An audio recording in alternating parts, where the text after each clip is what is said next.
My name is Leanne Lord, your co-host of Point of Inquiry. My guest today is a researcher and writer for the podcast, Even the Podcast is Afraid, and occasional contributor to the podcast, Southern Oddities.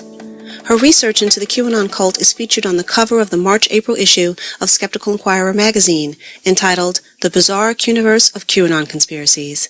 Her second article, Human Trafficking and the Plandemic, will be featured in the May-June issue. She was also a recent guest on the bi-monthly lecture series Skeptical Inquirer Presents, where she did an amazing presentation on QAnon, Blood Libel for the Digital Age. It came up that she is a reformed 9/11 truther, which is what gives her the unique insight into the mindset of conspiracists and what she uses to debunk and study conspiracy theories. There were as many questions that night about her personal experience as there were about her presentation, and I invited her to come on Point of Inquiry to share more about that. We talked about the role YouTube and social media played in pulling her into conspiracy theories, the dopamine effect of going down the rabbit hole, how Sandy Hook may have been the first step for her for the way out, and the power of interventions, finding your center, South Park, and being a friend. So please, enjoy my conversation with Stephanie Kemmer.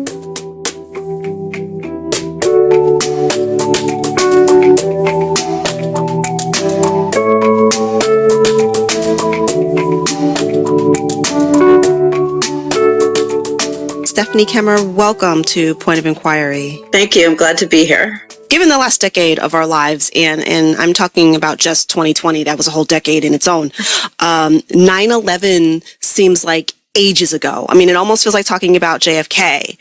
But, you know, in some ways it's very relevant because it seems like the commonality is mindset.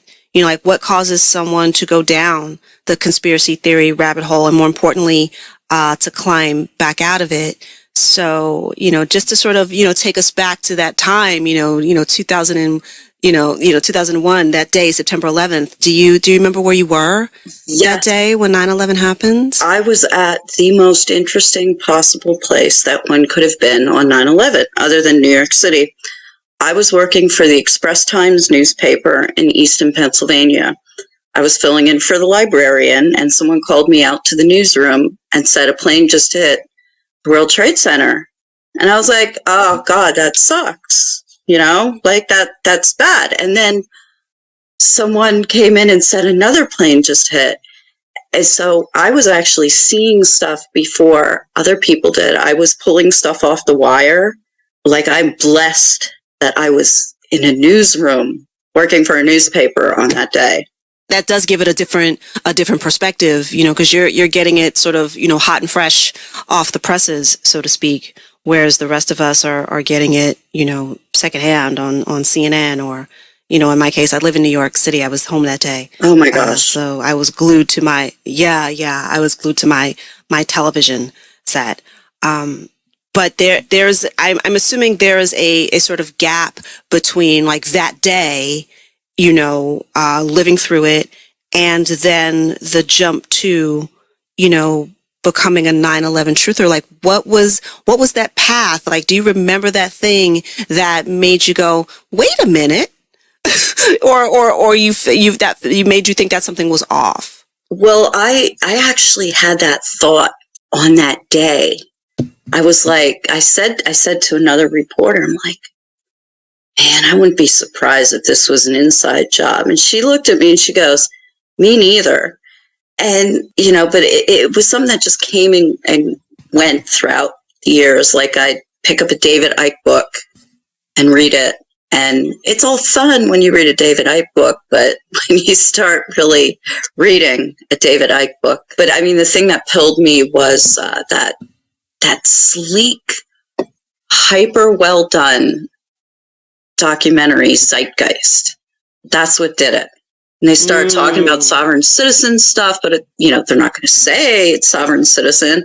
And they're talking about gold standard, and then they had a little section on nanothermite demolition of World Trade Center.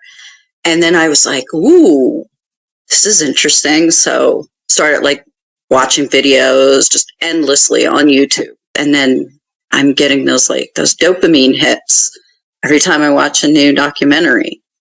So then you need something more. 9/11 isn't giving you the dopamine anymore. It's not giving you that rush. So you need something else.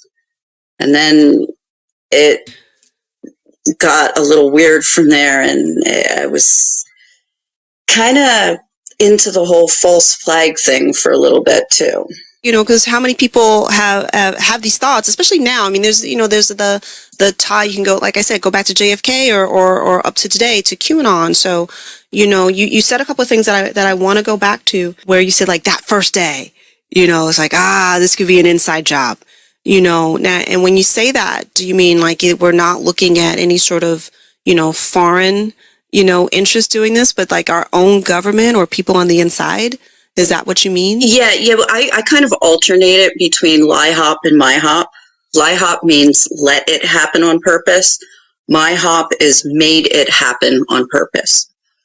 And I kind of alternate it between the two because there is some legitimate evidence that shows that warnings were ignored. So that would be the lie hop, let it happen on purpose. And, and then I started watching this really crazy, quote unquote, documentary called September Clues, which makes the claim that there weren't even planes that day, that the planes were edited in via CGI after explosions were set off in the World Trade Center. And I started watching this documentary and I was like really getting into it. And I was actually becoming a no-planer. Wow, are you serious? Yeah, and to put that in perspective, Alex Jones hates no-planers. I mean, Wow. And I had someone try to kind of pill me on flat Earth, and every conspiracist, Mick West talks about this in Escaping the Rabbit Hole. He talks about every conspiracist has a line in the sand. And I had mine, and no moon landing crap, no flat Earth, no satanic pedophiles, and, and no alien, interdimensional aliens. Those were my lines in the sand, and no flat Earth. I was just, these are the lines I will not cross. And that's the crazy, that's not where you're going to go. Yeah. And I actually have a friend whose one parent had something to do with the moon landing, and I've seen the plaque in their house.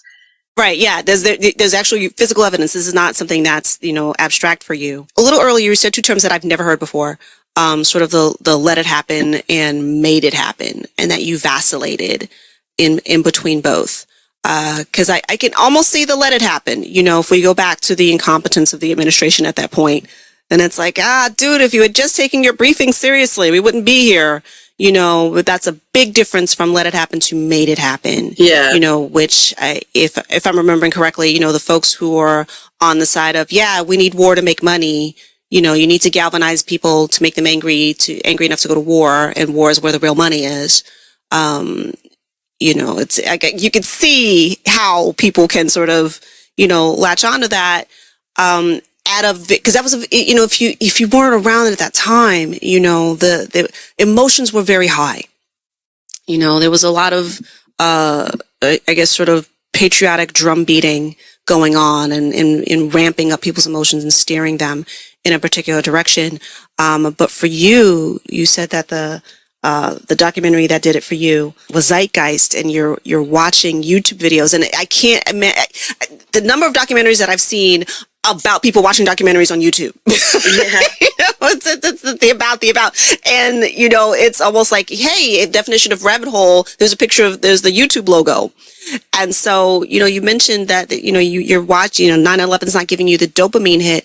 And so you're watching more videos to go back and be specific. What do you mean when you say dopamine hit? Was there an excitement about, watching these what did it give you? What did it do for you? It gave me this weird, and it might sound like I'm being trying to be a poetic person or something, but it gave me this really warm glow, almost that feeling when you first fall in love. And that flush, that blush, that glow, and that, just this inner warmth that I could feel little neurons crackling electrically in my brain.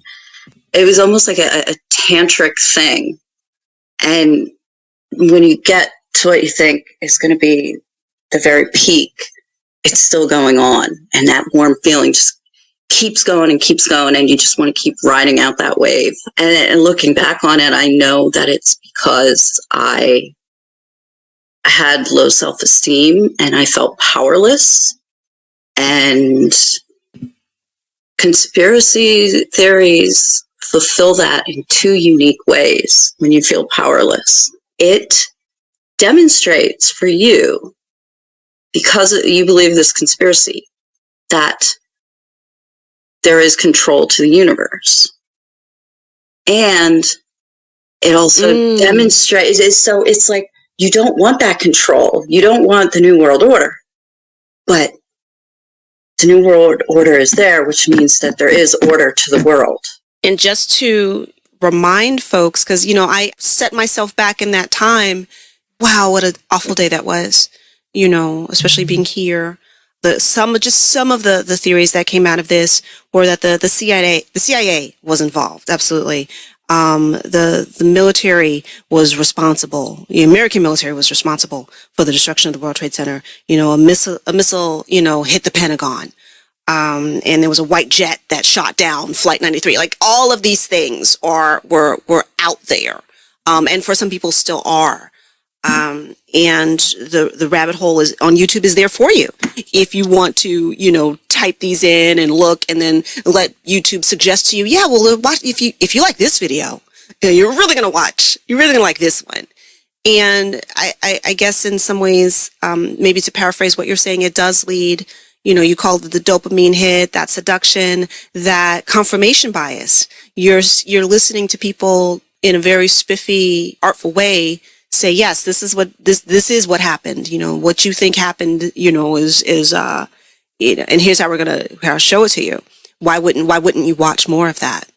I've listened to several different podcast series and just several episodes within the QAnon Anonymous podcast series about YouTube algorithm rabbit holes, and how they did a test, like on a brand new computer, brand new cookies, browser, everything. No, brand new YouTube account. They started off with, like, I think they said like a Bill Burr comedy sketch, and I freaking love Bill Burr. And like 5 clicks later, who doesn't? Yeah. And like 5 clicks later, it's suggesting incel videos. And wow. I mean, I'm not quoting it exactly. I don't remember what the exact statistic was, but they're like sitting there and they're talking about it on the podcast, and they're like, okay, just got done watching this video. Now YouTube is suggesting this video. There's a space in between there where you go from one of those people that's like, okay, if you like this video, I'll watch this video, and so you're watching and you're getting pulled in, and then you go from there to you're doing post to post combat, about vaccines and QAnon. So in that space in between, so how long were you there? How long were you down the rabbit hole? It was kind of like, most of my life, I always like veered towards that. I always liked, ooh, the Templars, and, and I actually have a 100-year-old Templar sword. I love it. And it was actually after I published my first article with Skeptical Inquirer. So it was like maybe around like 2015, 2016, I started getting into the stuff. Because your first article was in 2014. Yeah. Am I remembering that correctly? Yeah. So I kind of veered off the path. I remember you saying that day you felt like there was that inkling of, this is an inside job. Was there a similar inkling, or was there a clue for you that said, yeah, maybe this isn't, this rabbit hole I've gone down maybe isn't right? What made you leave and turn your back on something that actually felt good, that gave you that sense of belonging? It's hard to leave that. The same friend who had a parent who had contributed work that went towards the moon landing, that same person came out to visit me.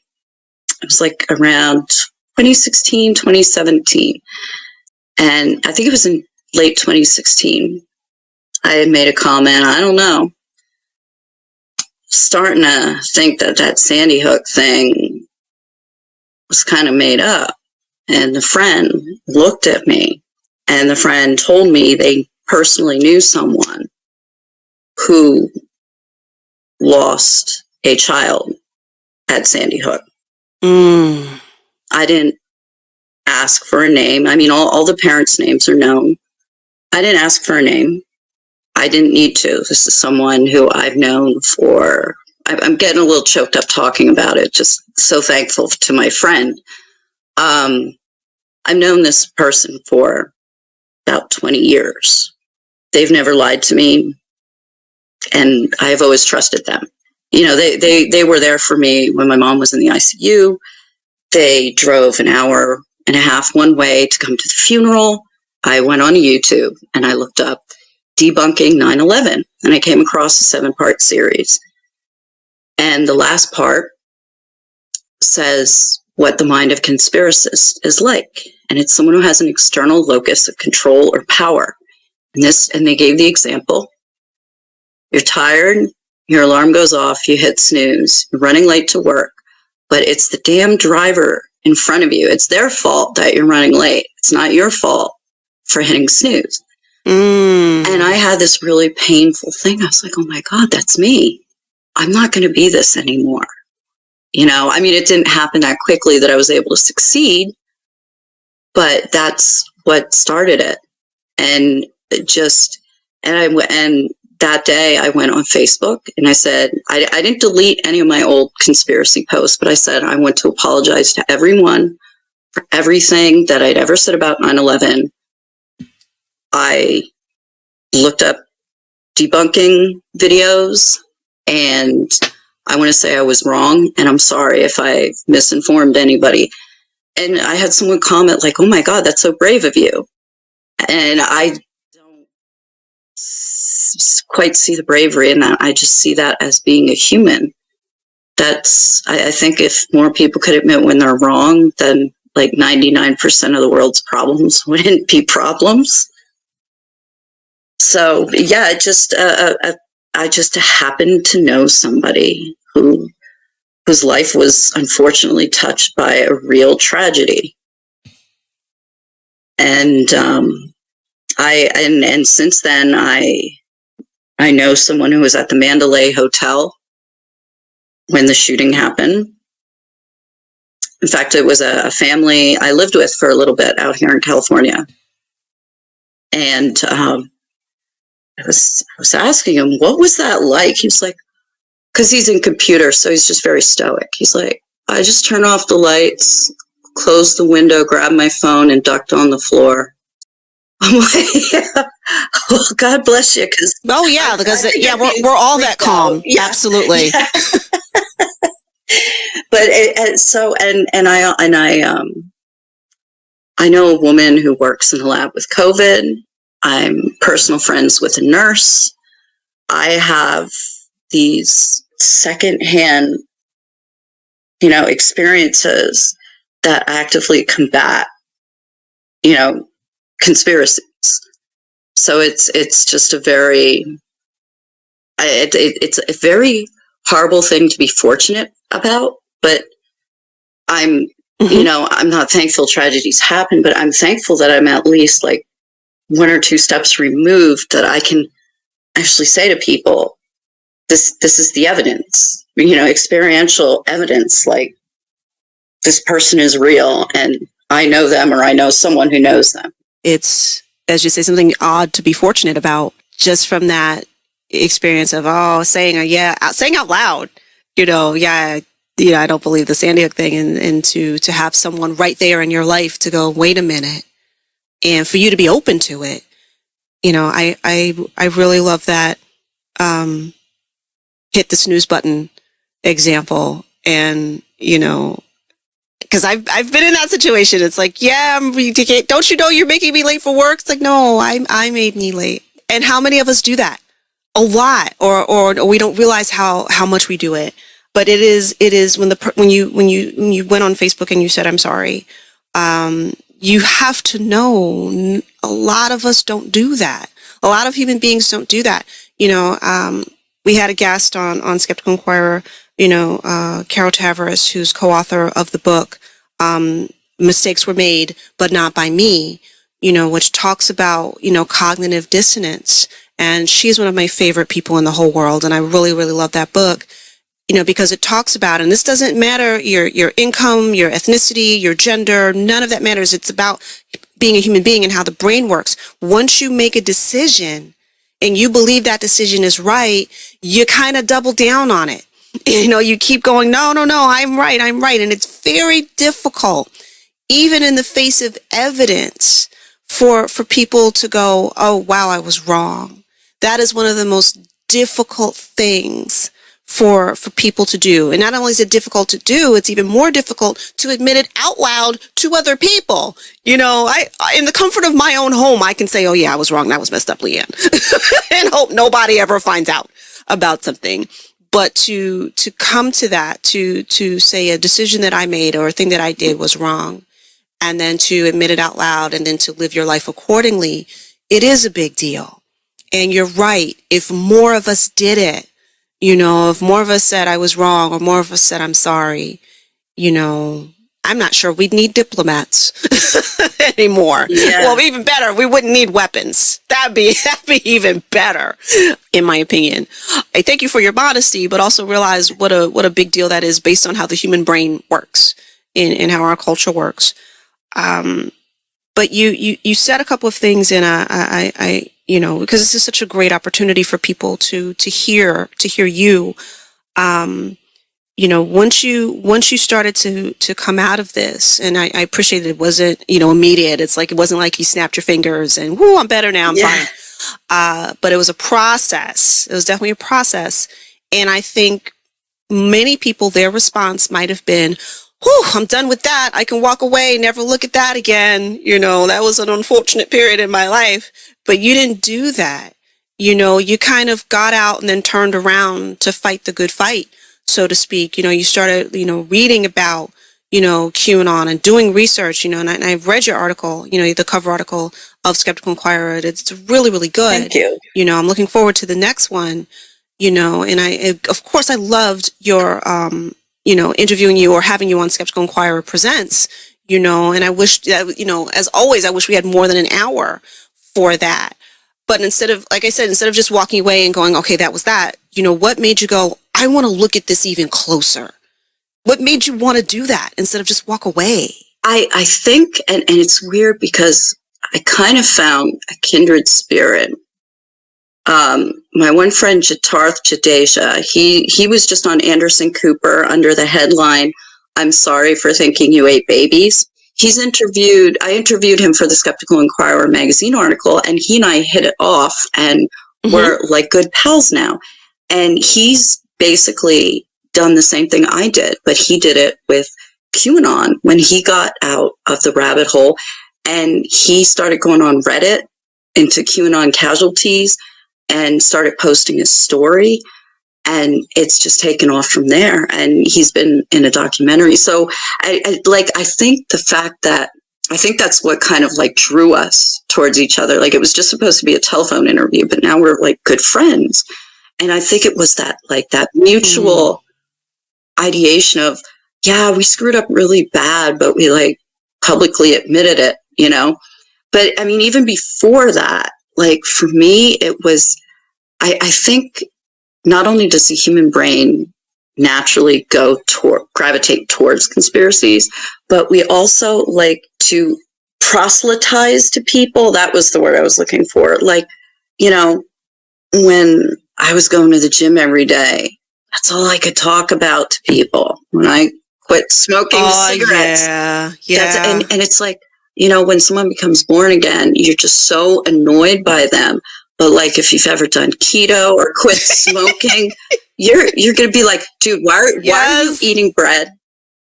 Get that crap out of your mouth. That's no good for you. When you find something that makes you feel good, you want to share it with other people. And, so. Even if it makes them feel bad. Yeah. So I kind of wanted to share, well, everything that has a good outcome has a rocky road along the way. Like the keto, you go through the keto flu for 3 days, but then you're feeling great. And quitting smoking, you go through hell for 3 days, and then you're feeling better. So every good outcome has a harsh path. There's a hard road towards Mordor, but once you get there, it's all worth it. I just wanted like people to see like, and it came across very judgy a lot of times, but it was like, you're not well. You are, I'm not a doctor, I'm not a psychiatrist, but I can tell you, I've been you. You are not mentally well. You need therapy. You need to talk to somebody, and you need a hobby. And, there's no answer to help someone necessarily. I personally think that it's almost like each person has, each conspiracy door has its own special little keyhole in it. And just one person has that individual key that fits into it. And then to get out, that same person has the key. I don't really think it's someone, and each prison is unique to each person. There's a commonality, but I don't think you really get someone out of it. I think something, I mean, my friend could have been lying to me about that and just wanted to shut me up.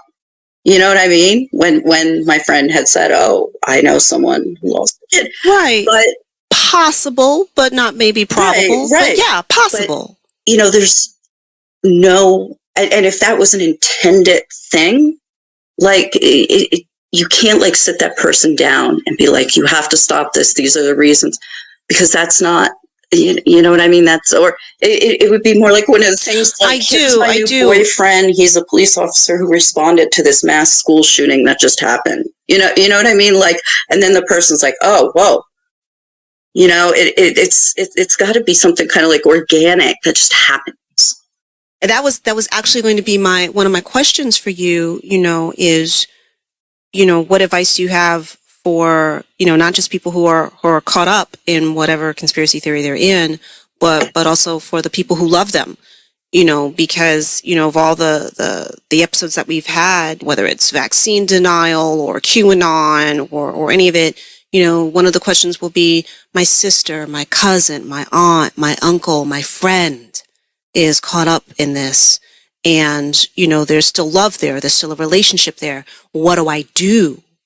And it's a very scary thing that maybe there isn't something specific that you can do, to get them out. Well, there was an interesting, but again, it kind of it was a forced thing, but it happened organically.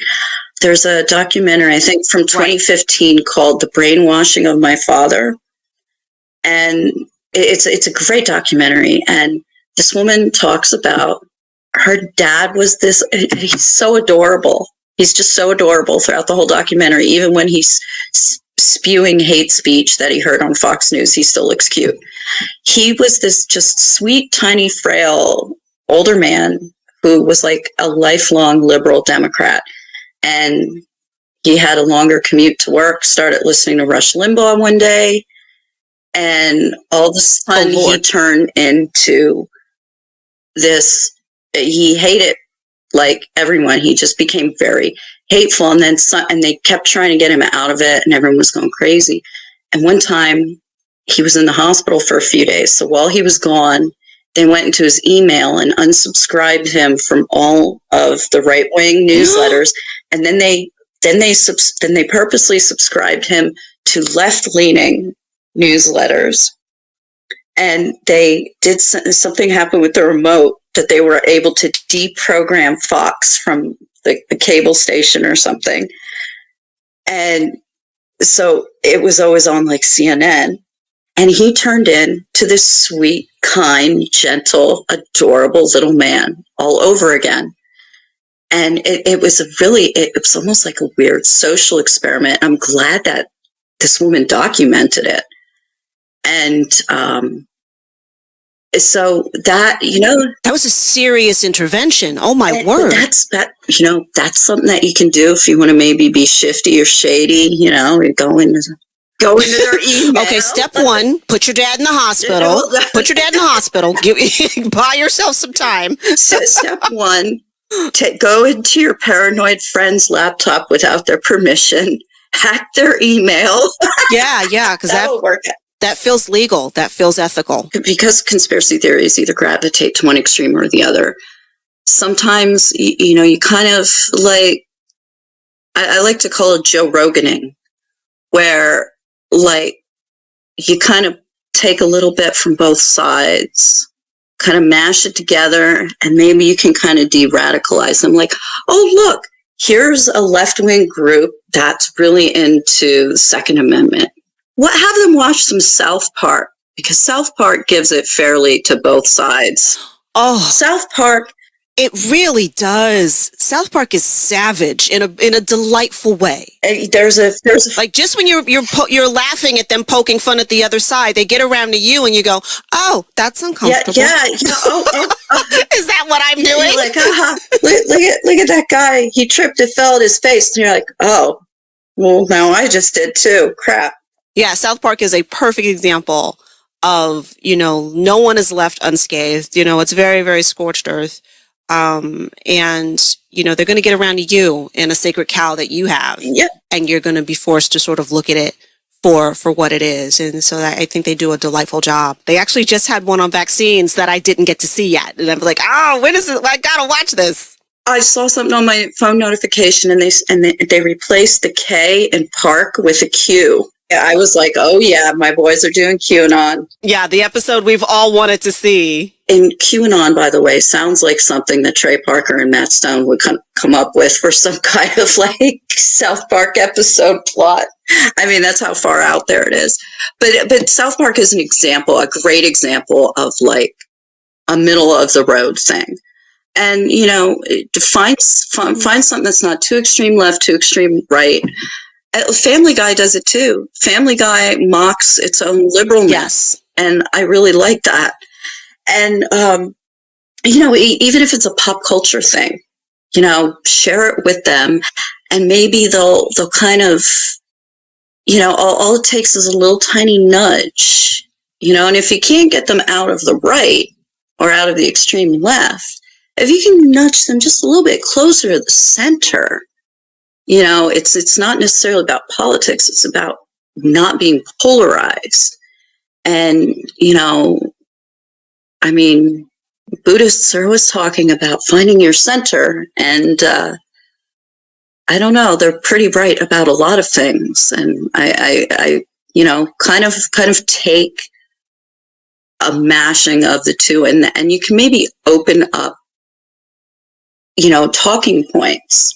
And South Park always has great political topics. And, like the Buck Rogers episode where Cartman goes into the future and there's two factions of warring atheists.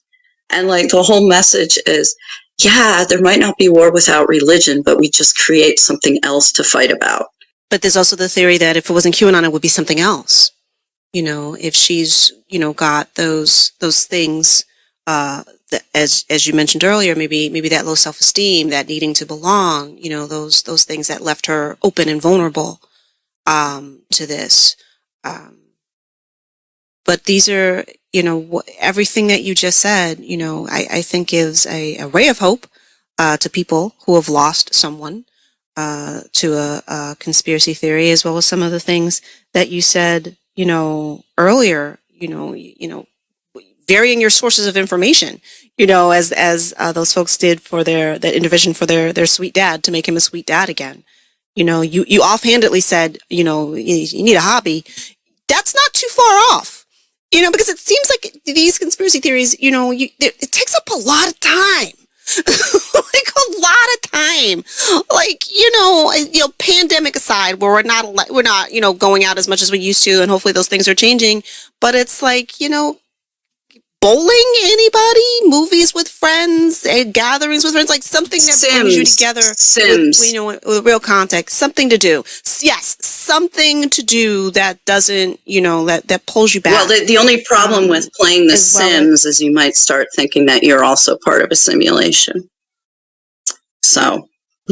Well, you don't have to threaten me with a good time. I'm already a Star Trek fan. But if can't understand why I haven't graduated Starfleet Academy yet. And honestly, if you're like and to anyone who's listening who has a friend or a family member who you sense that feeling of powerlessness in their life, seriously, it might cost, I think it's like $900 for all of the expansions. Just get them Sims. It'll be the best $1,000 you've ever spent, because then they can control they can build and control this little world. And I'm telling you, I have lost entire days playing this stupid game, okay? And, that could be a good thing. That could be a good thing. They get so hooked in playing this game in this little world.